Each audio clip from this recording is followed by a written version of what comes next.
Vamos a comprobar si las generaciones son tan diferentes como pensamos o en realidad son más parecidas de lo que nosotros en realidad creíamos. ¿Cómo definiríais la situación actual de España relacionado con la independencia catalana? ¡Bomba! Te toca. Me nombras. Un caos. Lo definiría como un caos, básicamente. Absurda. La situación de los catalanes pasó de ellos, totalmente. La situación está. Hostia. Pues que hay mucho postureo con las banderitas, pero ¿Qué mucho. va? Sí que hay mucho postureo. O sea, yo puedo querer mucho a mi país y no necesito poner una banderita, porque si lo quieres siempre, no desde lo de los catalanes. Debería de ser así siempre. Claro. Claro.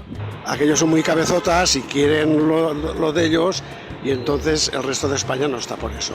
Pues está muy complicada actualmente. Realmente ya da un poquito de asco, sí, la verdad. Pienso que Cataluña, si forma parte de España, no se tendría por qué ir. Bueno, y obviamente Cataluña no se puede independizar básicamente, quiera o no, porque no se puede mantener como región, o sea, no se puede mantener, por sí misma no se puede mantener. Llevamos muchos años juntos y hemos padecido de todo. Además considero que es un problema no es de ahora, sino viene de hace mucho tiempo. Y sin embargo ahí hemos estado juntos de una forma o de otra haciendo un país. O sea, yo creo que podemos salir adelante.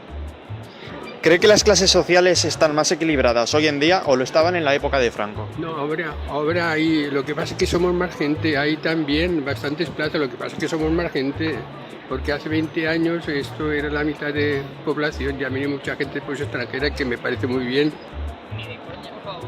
A ver, está mejor hoy en día porque ahora existe una clase media alta que no existía con Franco, básica y llanamente. No estaban en la época, en este momento están muchos preparados. Desconozco cómo estaba en la época de Franco porque no vivía, pero sí que sé por cifras que los ricos son más ricos y los pobres son más pobres y eso de alguna forma habría que equilibrarlo. No sé, son dos épocas muy diferentes, no se puede decir así tan fácilmente, tan rápidamente. Que en la época de Franco pues el desempleo era menor o había más trabajo, pero un nivel de vida inferior. Entonces había mucha cosa de tipo que son los que decidían las cosas. La gente decidía, pero ahora es mucho más libertad. ¿Piensa usted que la monarquía es una necesidad para España? Necesidad puede ser, no es imprescindible en el sentido de que pueden ocurrir cualquier circunstancia. No soy política. ¿No? La veo muy ¿Por qué? inútil. ¿Por qué? Porque la veo inútil, en plan, no sirve para nada. Porque en teoría si estamos en una democracia es porque tenemos derecho a decidir y a ese personaje no lo hemos decidido y además la cagada que ha hecho esos últimos días va compensando las cosas. No es ninguna necesidad, pero nosotros tenemos reyes y estamos muy contentos. Ni de coña. ¿Por qué? Porque es un tío que chupa del bote que solo creo que representa al Estado, pero a nivel militar creo. Y no hace nada más y no sé, puedes mirar a Estados Unidos que con un presidente van que chutan y hace todo el papel y en más países igual y aquí no sé por qué seguimos siglos atrás, no sé por qué, no lo entiendo. No lo sé. Sí, ¿Por qué? porque tenemos derecho a votar, tenemos derecho a expresar nuestras opiniones. No. ¿Por qué? ¿Por qué? Porque no hace falta que haya rey para que un país siga bien, puede ser perfectamente una república. Para España sí, por supuesto. ¿Por qué opina eso? Pues por toda la tradición o la historia que arrastra, porque hombre, España es un país de mucho conflicto y siempre la monarquía tiene un papel de arbitraje entre la clase política. Y en la historia reciente de España hemos tenido dos episodios, como fue el 23F, el golpe de Estado, y como vais ahora con el problema de Catalá. ¿Qué entiende usted por tener una mente abierta?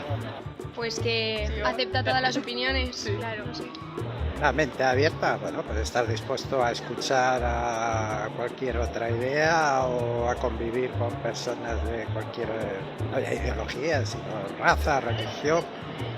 Una mente abierta es conocer, escuchar a los que piensan distinto a ti respetarlos y pensar que si actúa de esa manera es porque los sentimientos de esa persona piensa de esa manera y tú lo que tienes que hacer es respetarla y al mismo tiempo escucharla e intentar llegar a un acuerdo, sobre todo la palabra respeto es muy importante. Hombre, es como todo. Si las cosas te van bien, pues estás muy contento. Si te van mal, puedes tener preocupación. Pero vamos, generalmente yo salgo mañana y tarde. Camino mañana y tarde por el sistema este. Y esto, efectivamente, estoy encantado de la vida. Pues poder asimilar las circunstancias nuevas que puedan aparecer. Y estar conforme con todo ello, digo yo. Ser tolerantes. Básicamente, ¿sabes? Es que yo voy al grano. Sí, ser tolerantes está bien. Tolerante, respetuoso, con Poder compartir diversas opiniones sin llegar a las manos. Ser empático. Libertad de expresión. Que respeta a todos. Sí, Que respeta las opiniones de todo el mundo. claro. Respetas. Es capaz de razonar y entender que todos podemos pensar diferente y respetarles. Pues saber respetar y relacionarse con todos los seres humanos. Sí. Bueno, pues esperamos que las cosas hayan quedado un poquito más claras y haya desaparecido algún perjuicio. Adiós.